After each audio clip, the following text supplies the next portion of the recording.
السلام علیکم ورحمۃ اللہ وبرکاتہ۔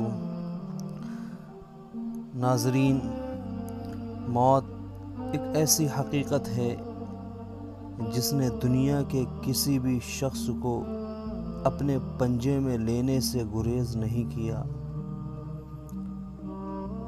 موت ایک ایسی حقیقت ہے جس سے کوئی بھی انکار نہیں کر سکتا۔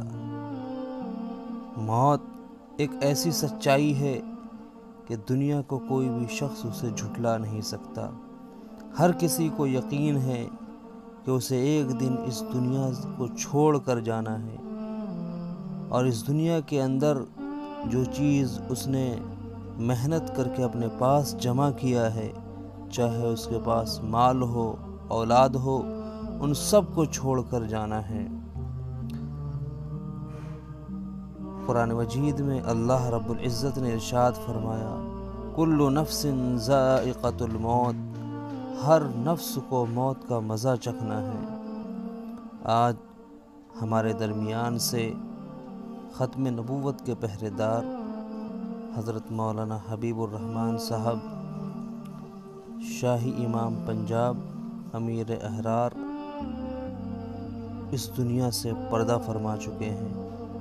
حضرت کا یہ آخری دیدار ہم سب کر رہے ہیں، جس میں ہم اندازہ لگا سکتے ہیں کہ حضرت والا کتنے سکون کے ساتھ آرام فرما ہے۔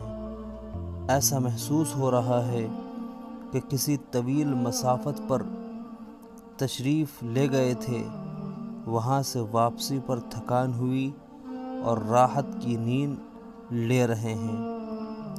بہرحال دوستو، حضرت والا بھی اس دنیا میں پیدا ہوئے اور اب اس دنیا کو چھوڑ کر جا رہے ہیں، کیونکہ موت ہر ایک کے پاس آتی ہے۔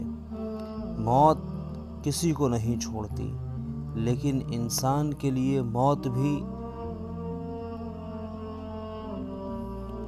لیکن اگر انسان اچھی موت مر کر جائے، اچھی موت مرے، تو ساری دنیا اس کو یاد کرتی ہے، ساری دنیا اس کو یاد کرتی ہے، تاریخی الفاظ یاد کرتے ہیں، تاریخ مرتب ہوتی ہے ایسی شخصیت کے لیے جو دنیا کے اندر اچھے کام کر کے جاتا ہے۔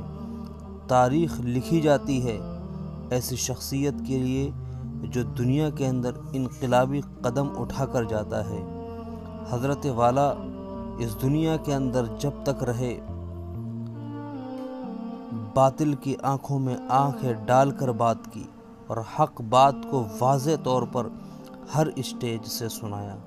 اللہ رب العزت حضرت والا کی مغفرت فرمائے، ان کے درجات کو بلند فرمائے۔ مزید ہم اللہ سے یہ دعا کرتے ہیں کہ اللہ تعالیٰ ان کا نعم البدل ہم سب کو عطا فرمائے، ان کے جیسا مرد مجاہد اس قوم کے اندر اور پیدا فرمائے، تاکہ وہ بھی حق کے سامنے سینہ سپر ہو جائے اور حق بات واضح انداز میں لوگوں کو سنائے۔ ناظرین، ہم سب حضرت کے لیے دعا کریں کہ اللہ تعالی حضرت کے درجات کو بلند فرمائے اور جنت الفردوس میں سب سے اعلیٰ مقام نصیب فرمائے۔